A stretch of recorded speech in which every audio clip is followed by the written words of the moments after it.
YouTube रे गोटे भल चैनल देखिथिली जोथिरे मो पसंदर भल भल वीडियो मध्ये थिला।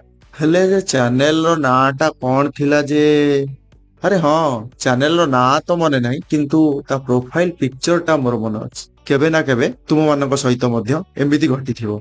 सेथि पय यूट्यूब रे प्रोफाइल पिक्चर बहुत इंपोर्टेंट। पूर्व वीडियो रे आमे चैनल खोलिबा जानिथिले। चलो एबे जानिबा प्रोफाइल पिक्चर बा डीपी केमिति रखिबा।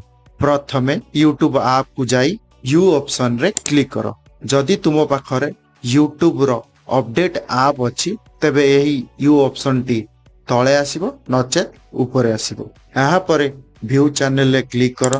एहा परे एही पेन सिंबल रे तापरे एही कैमरा आइकन ऊपरे भीतर को गला परे तुमे चाहूथिबा पिक्चर रे क्लिक करो आ तळे थिबा option save as profile picture रे क्लिक करो। बस तुम प्रोफाइल पिक्चर रेडी हो गला।